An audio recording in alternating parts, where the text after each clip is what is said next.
Baiklah, sebelum kita memulai ke materinya, kita akan membahas dulu kenapa P3K ini dibuka dan dikategorikan untuk siapa saja pelamarnya. Langsung saja, seleksi guru ASN P3K dibuka berdasarkan pada data pokok pendidikan atau Dapodik.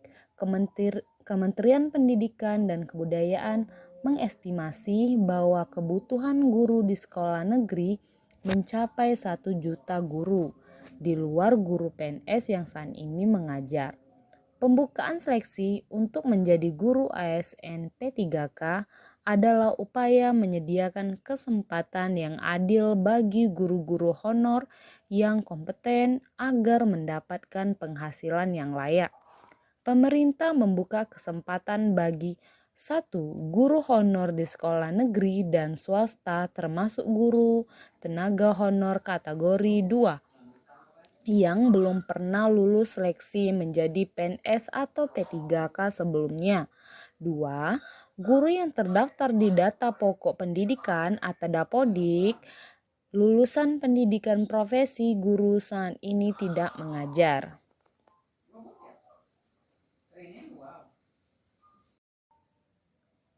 Untuk mempersiapkan calon guru ASN P3K siap dalam melaksanakan seleksi guru ASN P3K, maka Kementerian Pendidikan dan Kebudayaan melalui Direktur Jenderal Guru dan Tenaga Pendidik mempersiapkan modul-modul pembelajaran setiap bidang studi, salah satunya bidang studi bimbingan dan konseling.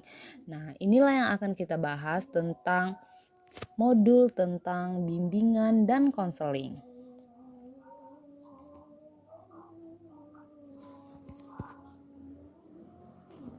Jadi, pemerintahan atau Kementerian Pendidikan sudah menyediakan setiap modul bidang studi, salah satunya bidang studi bimbingan konseling. Nah, kali ini kita akan membahas bidang studi bimbingan dan konseling. Langsung saja ya Bapak Ibu, kita akan membahas untuk pembelajaran kita kali ini tentang teknik asesmen kebutuhan peserta didik. Konsep dasar asesmen, sebelum ke konsep inti, perlu kita ingat kembali apa yang dimaksud dengan asesmen. Kaitannya dengan asesmen dengan pengukuran evaluasi maupun tes. Sebelum kita lebih jauh membahas tentang asesmen, marilah kita bedakan pengertian masing-masing istilah evaluasi, tes, dan asesmen. Pengukuran menurut STEMS dalam. Nah, langsung saja kita mulai dengan pengertiannya.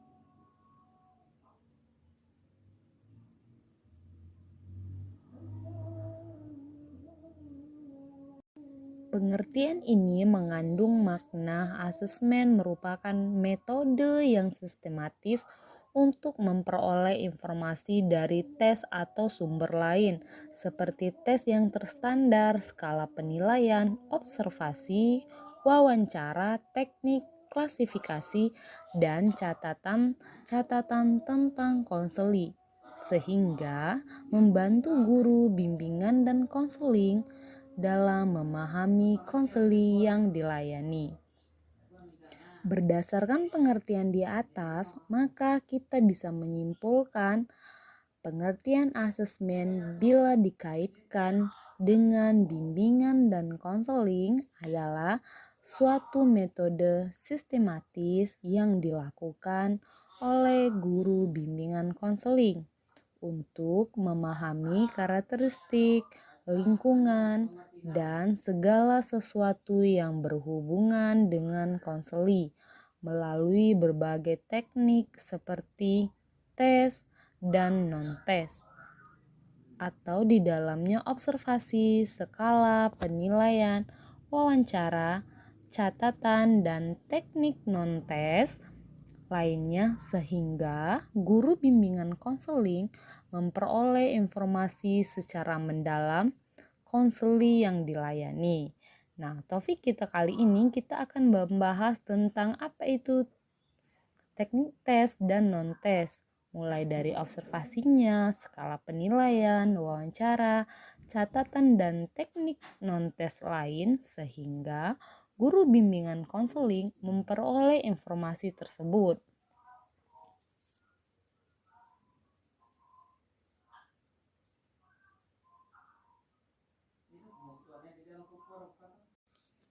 Kegiatan asesmen dalam layanan bimbingan dan konseling menurut Depdiknas 2007 halaman 220 meliputi dua area, yaitu asesmen lingkungan yang terkait dengan kegiatan mengidentifikasi harapan sekolah, madrasah, dan masyarakat, orang tua peserta didik. Sarana dan prasarana pendukung program bimbingan, kondisi dan kualifikasi guru bimbingan konseling, dan kebijakan pimpinan sekolah atau madrasah. B. Asesmen kebutuhan dan masalah peserta didik yang menyangkut karakteristik peserta didik seperti aspek-aspek fisik atau kesehatan dan keberfungsiannya, kecerdasan, motivasi belajar, sikap dan kebiasaan belajar, minat-minat pekerjaan, jurusan olahraga, seni dan keagamaan, masalah-masalah yang dialami dan kepribadian atau tugas-tugas perkembangannya sebagai landasan untuk memberikan pelayanan, bimbingan, dan konseling.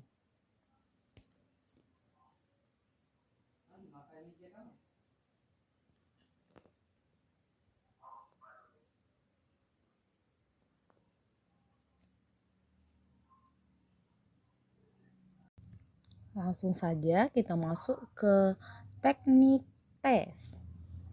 Pengertian tes adalah suatu alat atau metode pengumpulan data yang sudah distandarisasikan untuk mengukur, mengevaluasi salah satu aspek kemampuan atau kecakapan dengan jalan mengukur sampel dari salah satu aspek tersebut. Dengan demikian, tes merupakan alat pengumpul data untuk mengetahui kemampuan individu atau kelompok individu dalam menyelesaikan sesuatu atau memperlihatkan keterampilan tertentu dalam memperlihatkan hasil belajar atau dalam menggunakan kemampuan psikologis untuk memecahkan suatu persoalan.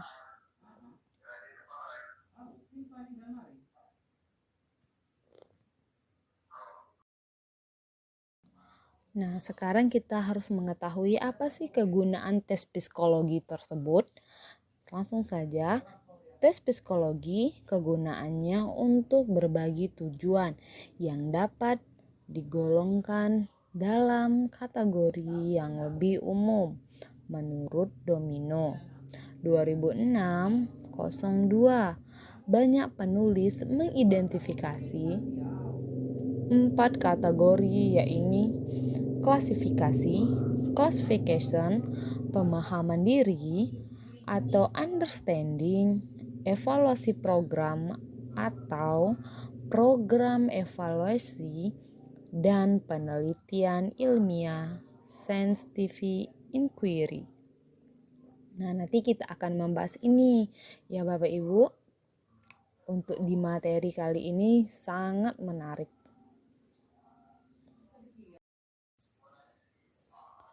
Fungsi tes untuk mencari penyebab gangguan perilaku dan menggolongkan perilaku ke dalam sistem diagnostis dengan memperoleh sejumlah data tentang siswa, misalnya siswa yang bermasalah, maka guru bimbingan konseling dapat melakukan penelaahan tentang Apa masalah yang dialami peserta didik?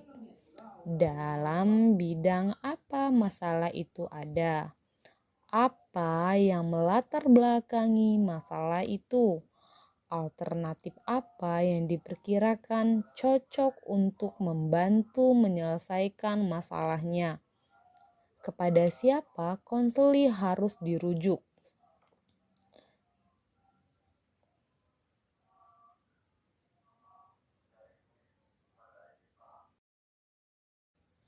Baik, kita masuk ke jenis-jenis tes psikologi yang bisa dimanfaatkan untuk pelayanan dan konseling. Salah satunya yaitu tes intelijensi. Apa sih tes intelijensi itu, Bapak Ibu? Tes intelijensi adalah salah satu kemampuan mental, pikiran, atau intelektual manusia. Intelijensi merupakan bagian dari proses-proses kognitif pada urutan yang lebih tinggi atau high cognition. Menurut Alfred, mendefinisikan intelijensi terdiri dari 3 komponen, yaitu kemampuan untuk mengarahkan pikiran atau mengarahkan tindakan. B. Kemampuan untuk mengubah arah tindakan. C. Kemampuan mengkritisasi diri sendiri.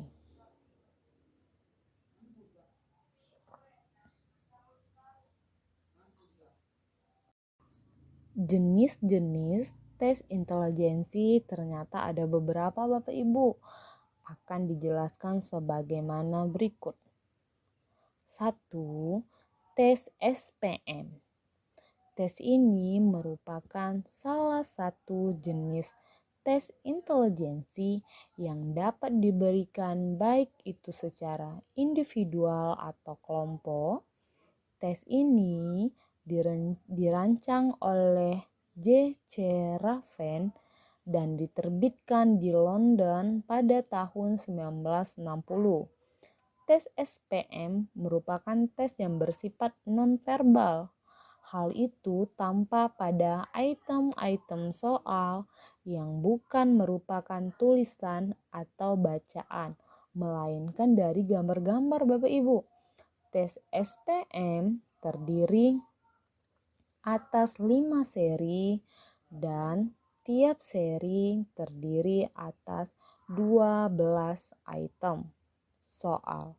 Jadi, total keseluruhannya ada 60 butir soal. Butir-butir soal berbentuk suatu pola yang sebagian bentuknya dihilangkan, sehingga dengan demikian tugas subjek tes adalah menyempurnakan pola tersebut dengan memilih satu dari 6 kemungkinan jawaban yang tersedia. Nah, jadi begitu. Itulah kegunaan dari tes SPM ini, Bapak Ibu. Kita akan bahas yang selanjutnya, Bapak Ibu, tentang IQ yang menjadikan kategori. Nah, di sini Bapak Ibu ada tabel distribusi IQ oleh Washeller. IQ kategori 130 ke atas sangat superior, 2,2. 120 sampai dengan 129 superior dengan 6,7. 110 atau sampai dengan 119 normal, cerdas 16,1. 90 sampai dengan 109 normal 50.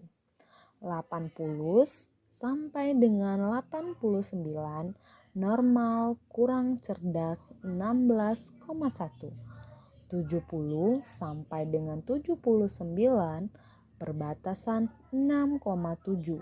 69 ke bawah cacat mental, atau 2,2. Setelah ini kita akan membahas tentang tes bakat ya Bapak Ibu.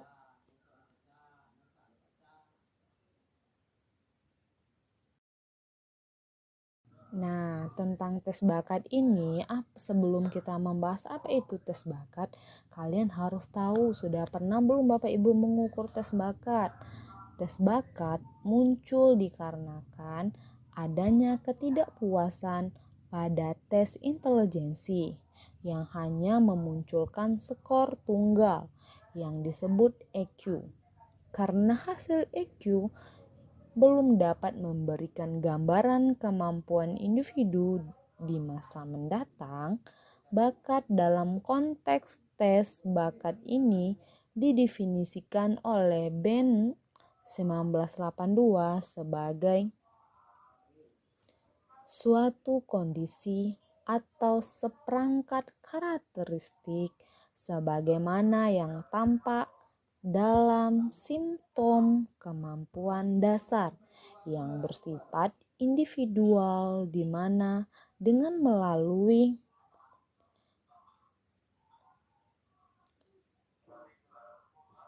nanti kita akan membahas apa sih tes bakat ini dan apa kegunaannya untuk guru BK Bapak Ibu.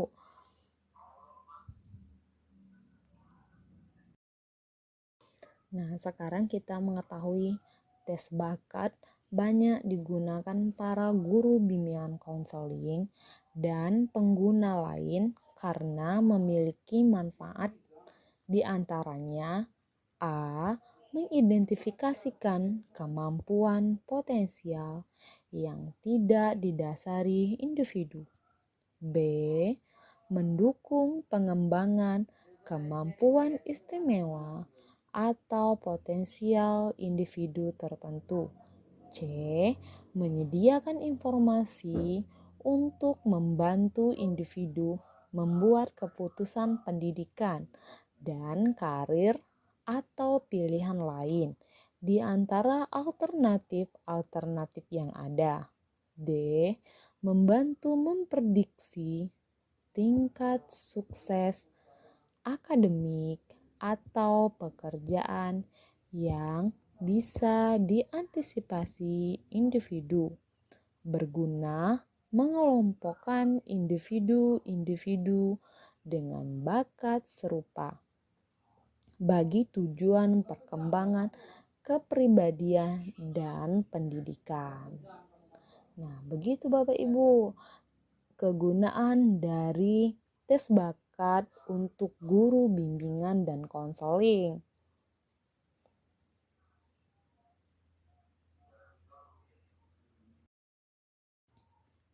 Indonesia hanya memakai 7 macam subs saja.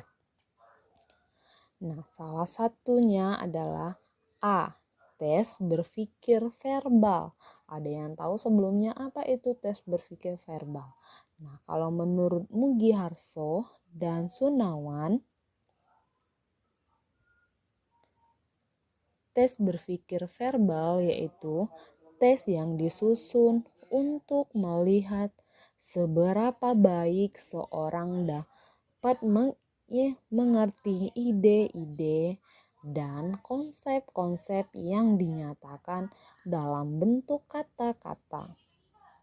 Juga untuk melihat seberapa mudah seorang dapat berpikir dan memecahkan masalah-masalah yang dinyatakan dalam bentuk kata-kata. B. Ada tes berpikir numerik. Apa itu tes berpikir numerik? Mungkin Bapak Ibu punya persepsi yang lain. Nah, ini kalau menurut Mugiarso, tes berpikir numerik yaitu untuk melihat seberapa baik seseorang dapat mengerti ide-ide dan konsep-konsep yang dinyatakan dalam bentuk angka-angka. Juga untuk melihat seberapa mudah seseorang dapat berpikir dan memecahkan masalah-masalah yang dinyatakan dalam bentuk angka-angka. Nah, begitu pengertian tes berpikir verbal dan tes berpikir numerik. Jadi Bapak Ibu sudah tahu kan apa itu tes berpikir verbal dan apa itu tes berpikir numerik.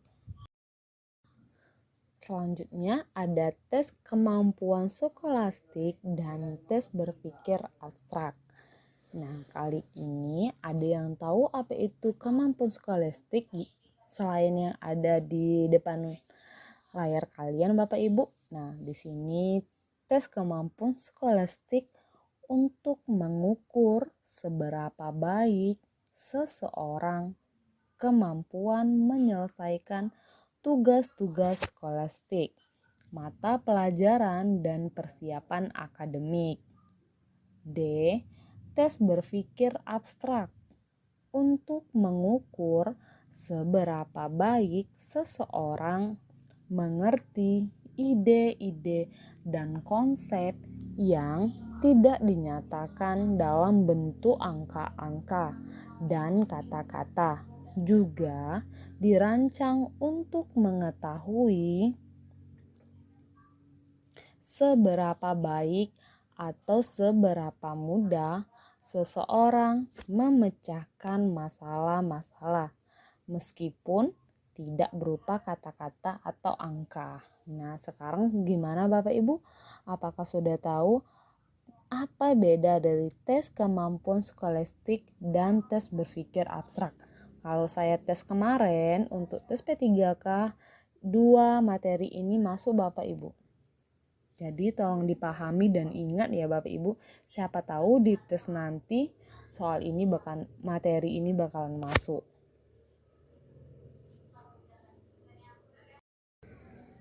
A. Tes berpikir mekanik untuk mengukur seberapa mudah seseorang memahami prinsip-prinsip umum ilmu pengetahuan alami dalam kejadian sehari-hari yang berhubungan dengan kehidupan kita.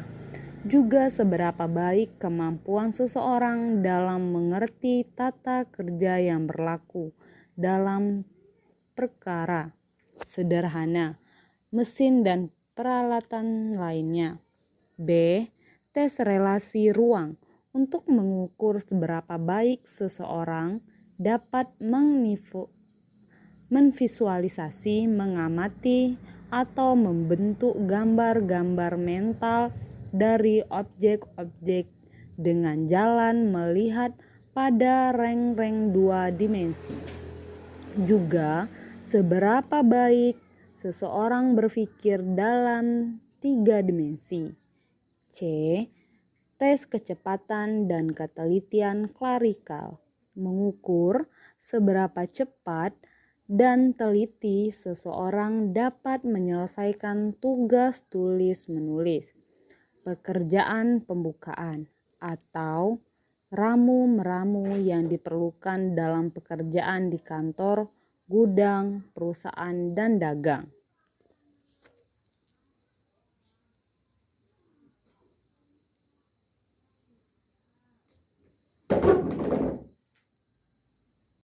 Kita masuk ke materi selanjutnya Bapak Ibu. Untuk tes minat, menurut Horlek 1993, minat adalah sumber motivasi yang mendorong seseorang untuk melakukan apa yang ingin dilakukan. Ketika bebas memilih, 3 bidang terapan hasil tes minat antara lain: 1. Konseling karir, 2. Konseling pekerjaan, 3. Penjurusan siswa. Hakikat dan kekuatan dari minat dan sikap seseorang merupakan aspek penting kepribadian.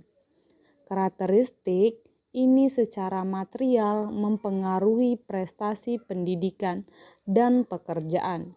Hubungan antara pribadi, kesenangan yang didapatkan seseorang dari aktivitas waktu luang, dan fase-fase utama lainnya dari kehidupan sehari-hari. Nah, jadi tes minat bakat ini menurut Horlick itu untuk melihat motivasi yang didorong dari seseorang tersebut, Bapak Ibu. Mulai dari ada konseling pekerjaan, penjurusan siswa, dan hakikat kekuatan dari minat seseorang.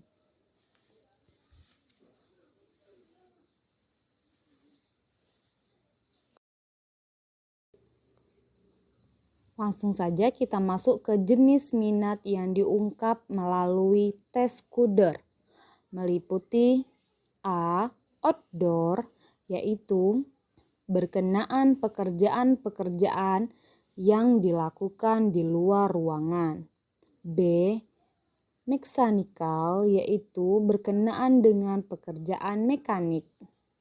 C. Komputer berkenaan dengan pekerjaan yang menggunakan kemampuan menghitung.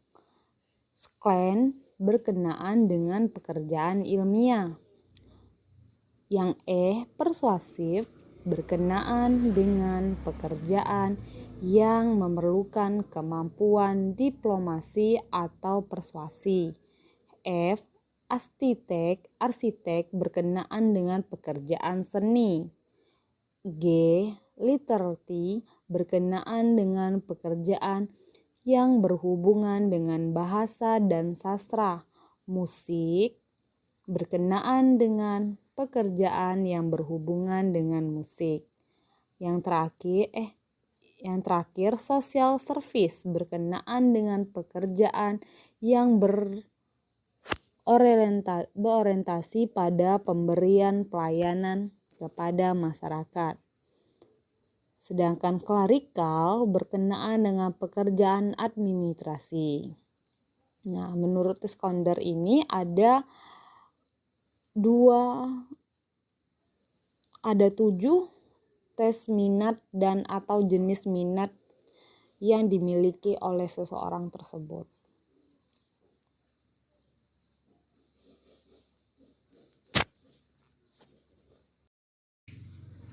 Tipe minat verbal yaitu tipe minat yang ditandai oleh penekanan pada penggunaan kata-kata dari suatu dunia kerja baik lisan maupun tertulis, baik untuk tujuan pelayanan maupun persuasif.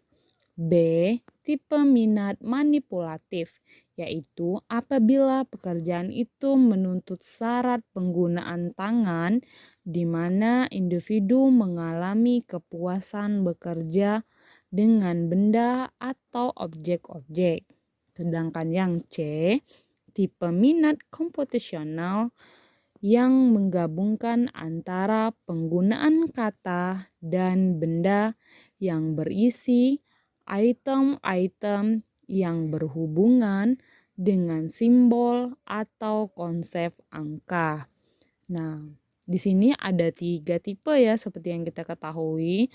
Tipe minat verbal, ada tipe minat manipulatif, tipe minat komputasional. Jadi Bapak Ibu belajar di sini membedakan antara 3 tipe tersebut. Nanti siapa tahu masuk di dalam soal P3K kita atau untuk soal CPNS. Kita masuk ke tes kepribadian ya Bapak Ibu. Mungkin ada Bapak Ibu yang sudah mengetahui apa sih itu tes kepribadian. Di sini kita akan membahas tentang tes kepribadian. Tes kepribadian sering dibatasi sebagai tes yang bermaksud mengukur dan menilai aspek-aspek kognitif. Artinya, aspek-aspek yang bukan abilitas dan kepribadian manusia. Aspek non-kognitif sesuai analisis faktor banyak jumlahnya akan tetapi pada umumnya hanya dibatasi pada aspek pokok yaitu motivasi, emosi, hubungan sosial. Ada 2 macam teknik dalam tes kepribadian, yaitu teknik proyektif dan teknik self-report inventory.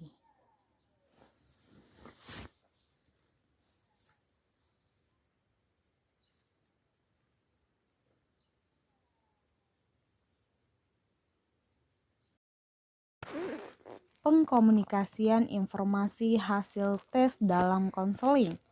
Agar pengkomunikasian hasil tes dalam konseling berlangsung efektif, ada beberapa rekomendasi oleh Tense Start and Guide dalam AMI sebagai berikut.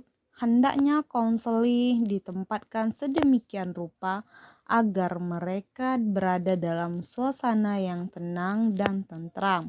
B. Guru bimbingan konseling hendaknya berupaya merasakan apa yang sesungguhnya diharapkan oleh konseli melalui konseling itu dan apa yang diharapkan melalui pengentasan tersebut. C. Perlunya menghubung-hubungkan hasil tes segala sesuatu yang dikemukakan oleh konseli. D. Pentingnya memulai pembicaraan dengan hal-hal yang menarik perhatian konseling, misal skor yang tinggi. E. Guru bimbingan konseling hendaknya membentuk konseli mengenal hubungan antara hasil tes dengan pendidikan yang telah dilalui dalam pengalaman dalam mata pelajaran, hobi, kegiatan waktu senggang, perhatian keluarga, dan segalanya.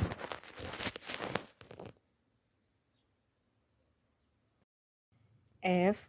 Guru bimbingan konseling hendaknya memberi waktu dan kesempatan bagi konseli untuk mengemukakan sikap-sikapnya tentang hasil tes yang diperolehnya. Guru bimbingan konseling perlu memberikan informasi secara perlahan-lahan, tidak semuanya sekaligus. Guru bimbingan konseling perlu memberikan kesempatan bagi konseli untuk menyatakan apa makna hasil tes bagi dirinya dan mengajukan pertanyaan berkenaan dengan tes. Guru bimbingan konseling memperhatikan hubungan hasil tes dengan keberhasilan dan kegagalan dalam belajar. Guru bimbingan konseling hendaknya membantu konseli untuk menghadapi kenyataan berkenaan dengan kekuatan dan kelemahannya, serta membantu konseli agar memahami bahwa melakukan perbuatan yang melawan kenyataan akan merugikan. K. Guru bimbingan konseling hendaknya mendiskusikan tentang kedudukan konseli dalam kelompok.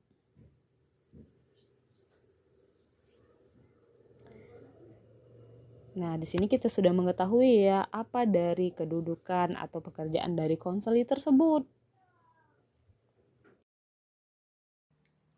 Dari panduan di atas dapat disimpulkan bahwa penyampaian informasi tes melalui konseling membutuhkan kompetensi profesional yang ditandai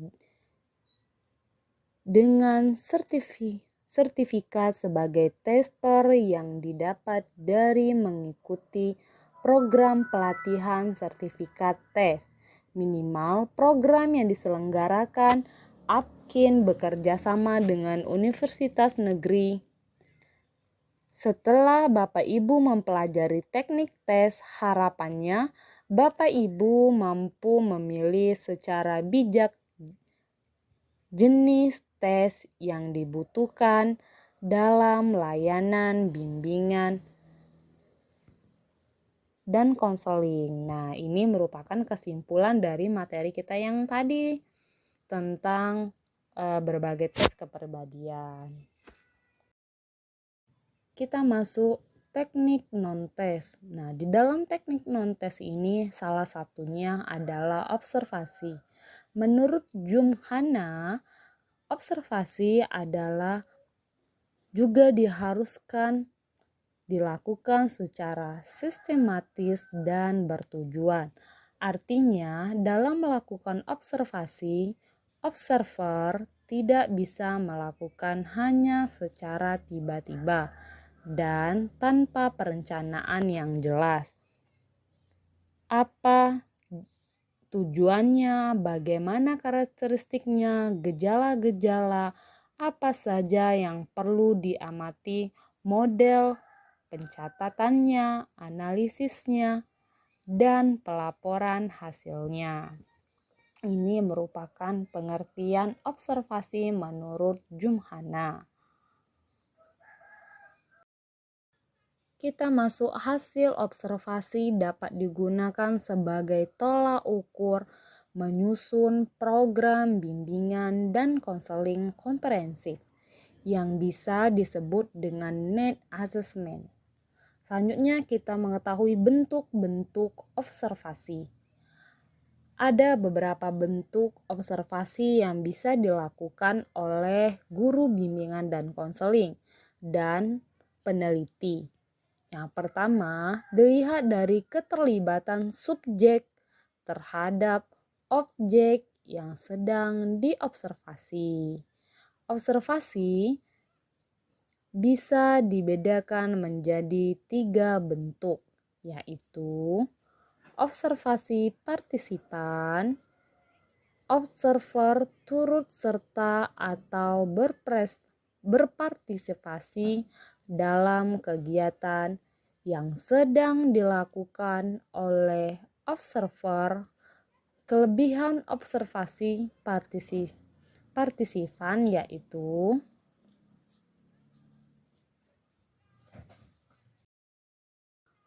observasi partisipan berkaitan dengan kecermatan dalam melakukan pengamatan dan pencatatan. Sebab ketika observer terlihat langsung dalam aktivitas yang sedang dilakukan observer, sangat mungkin observer tidak bisa melakukan pengamatan dan pencatatan secara detail.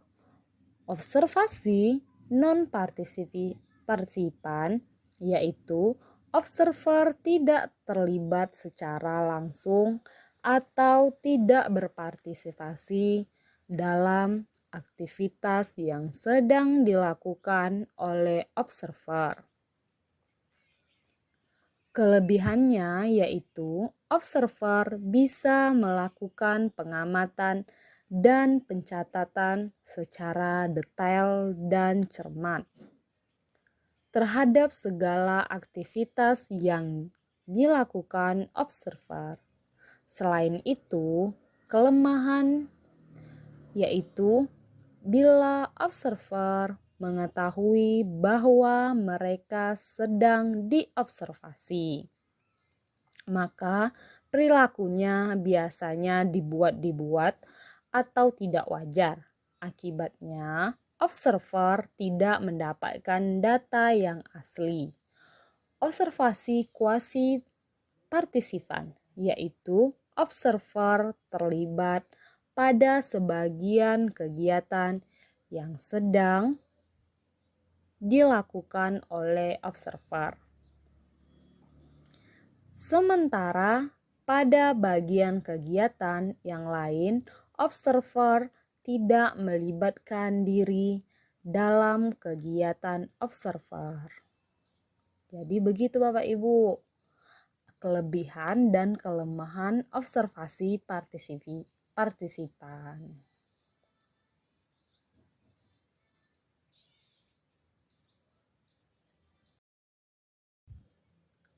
Kelebihan dan kelemahan observasi.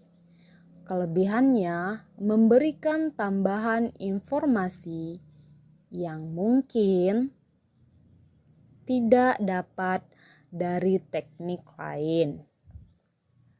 Dan yang kedua, menjaring tingkah laku nyata bila observasi tidak diketahui. Observasi tidak tergantung pada kemauan objek yang diobservasi untuk melaporkan atau menceritakan pengalamannya. Jadi ini adalah kelebihan dan kelemahan observasi secara menyeluruh.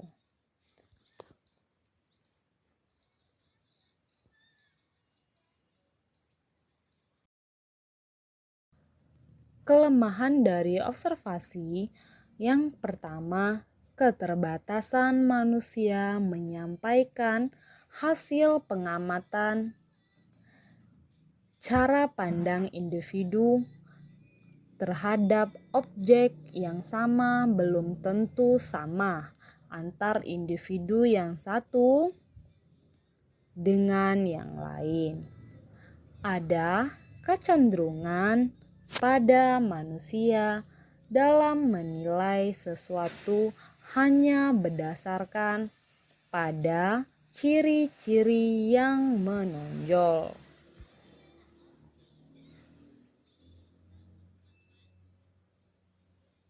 Gitu Bapak Ibu untuk kelemahan dari observasi tersebut. Alat bantu observasi. Dalam melakukan kegiatan observasi, ada beberapa alat bantu yang dapat dimanfaatkan oleh observer dalam menggunakan metode observasi. Yang pertama, ada daftar riwayat kelakuan. Yang kedua, catatan berkala. Selanjutnya ada checklist atau daftar cek, skala penilaian, dan alat-alat mekanik seperti tape recorder, handphone, handcam, kamera, CCTV. Nah, alat-alat ini bisa membantu kita dalam melakukan observasi.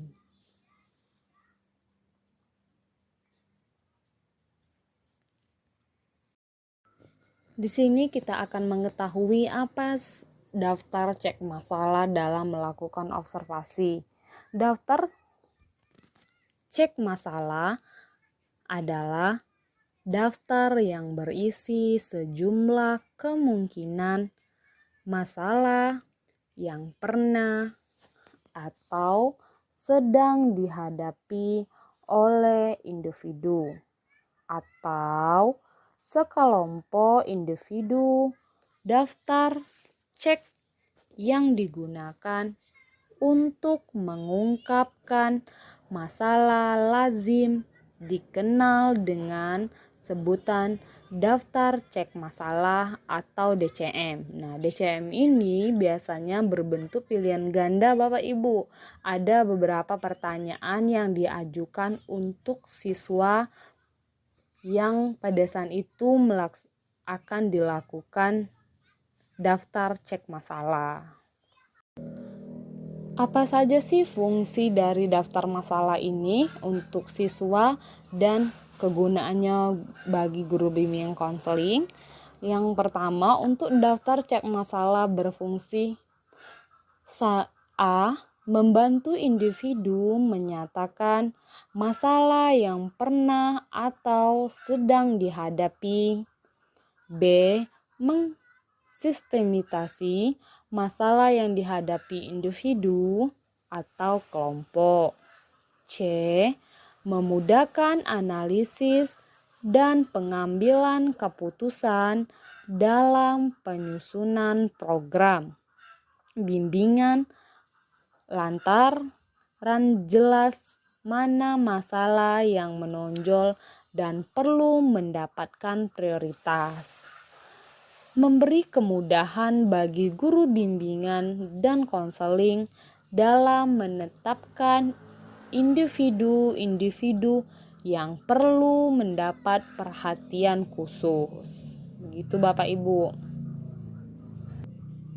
Nah, inilah yang menjadi fungsi dari daftar cek masalah. Kenapa daftar cek masalah ini digunakan atau menjadi membantu kegiatan guru bimbingan dan konseling.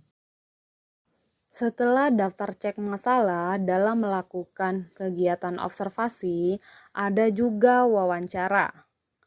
Wawancara menurut GAL 2003 di halaman 222 membandingkan interview dengan kuesioner, interview berisi pertanyaan-pertanyaan lisan yang ditanyakan oleh interviewer dan dijawab oleh interview.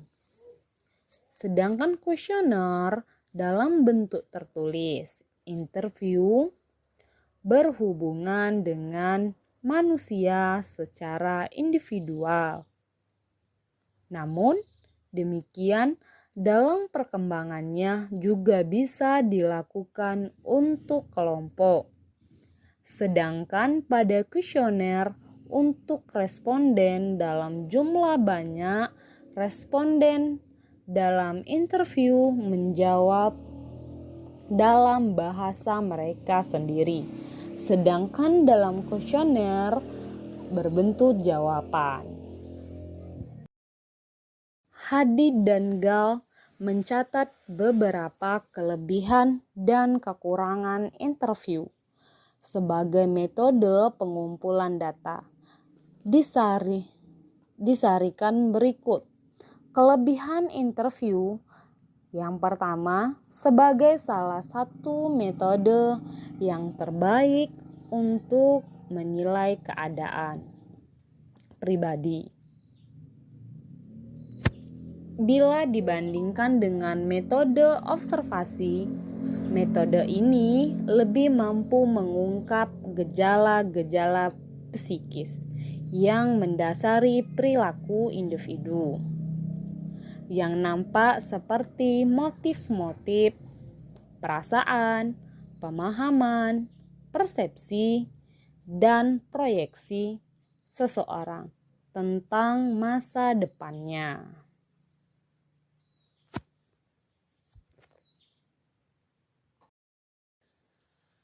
Tidak dibatasi oleh tingkat umur dan tingkat pendidikan subjek yang sedang diselidiki terhadap individu usia berapapun, asal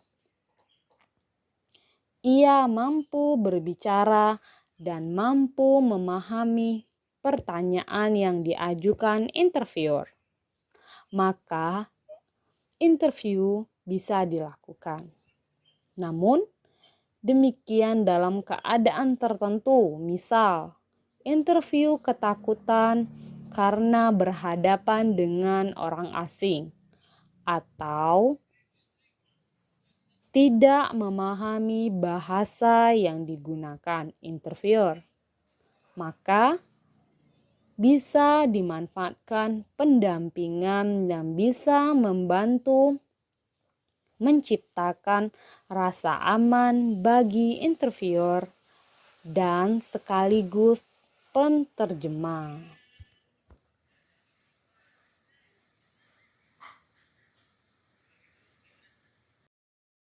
Selanjutnya, di dalam riset sosial, metode ini hampir tidak bisa ditinggalkan sebagai metode perlengkap.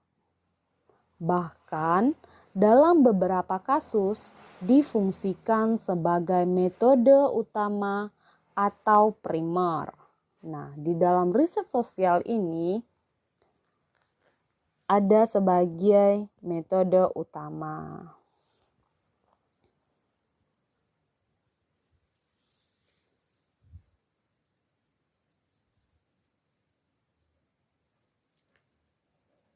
Itu saja, selanjutnya kita akan membahas ke materi tentang kekurangan dari interview ya.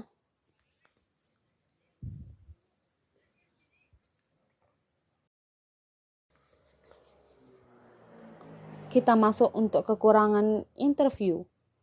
Kekurangan dengan metode interview ini yang pertama, tidak cukup efisien karena penggunaan metode ini membutuhkan waktu, tenaga, dan biaya yang lebih banyak. Untuk mengatasi kelemahan ini, bisa dilakukan penambahan jumlah interviewer yang terlatih dan pedoman observasi yang mudah digunakan. Tergantung pada kesediaan, kemampuan, dan waktu yang tepat dari interview. Sehingga informasi tidak dapat diperoleh dengan seteliti-telitinya. Inilah kekurangan dari pelaksanaan kegiatan interview atau wawancara Bapak Ibu.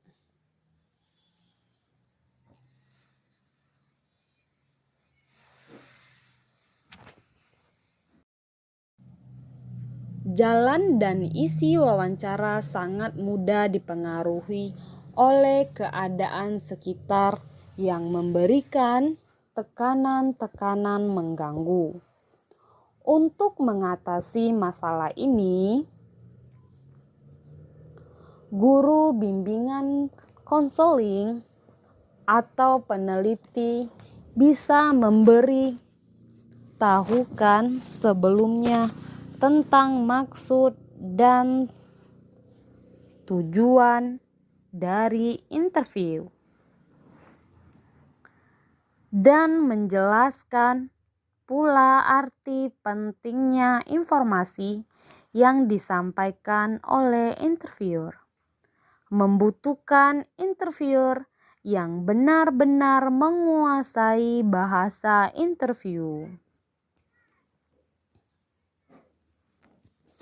Selanjutnya kita akan membahas apa itu dokumentasi ya Bapak Ibu.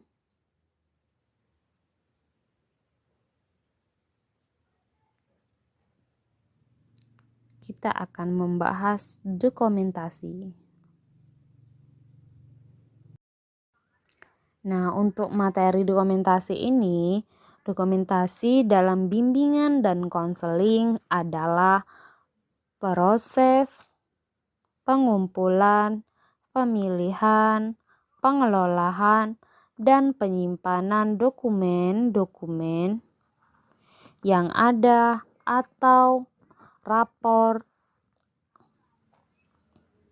catatan-catatan yang disampaikan baik misalnya berupa catatan transkrip nilai atau rapor, daftar riwayat hidup, riwayat pendidikan, kartu pribadi siswa, rekaman konseling, keadaan ekonomi keluarga siswa.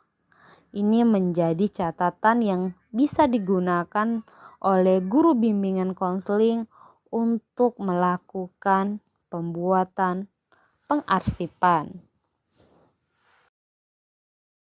Selanjutnya kita masuk ke apa sih fungsi dari dokumentasi Bapak Ibu. Nah, salah satunya untuk memberi informasi terkait isi dokumen bagi pihak-pihak yang memerlukan sebagai penjamin keutuhan dan keotentikan informasi yang dimuat dalam dokumen. Menjaga agar dokumen tidak rusak sebagai alat bukti dan data mengenai keterangan dokumen. Tujuan dokumen adalah mempermudah pencarian data siswa sebagai alat pendukung untuk memahami masalah pada siswa yang diteliti. Dan buktinya dalam proses penelitian untuk membandingkan data yang diperoleh dari metode pengumpulan data lain.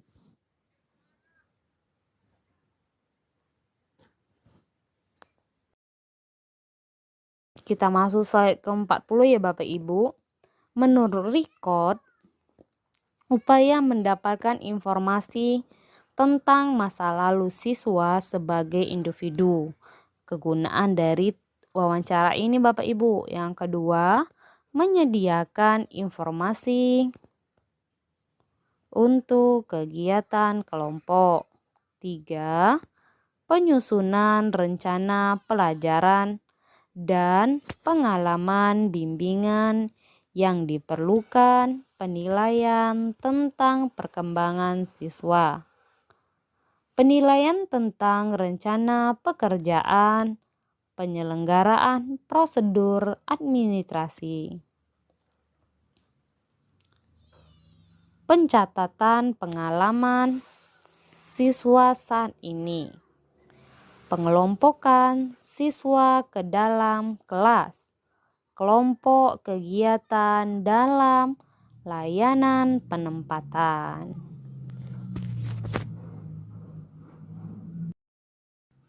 Nah, kita masuk ke sosiometri. Ada yang sudah tahu Bapak Ibu apa itu sosiometri? Sosiometri berbeda dengan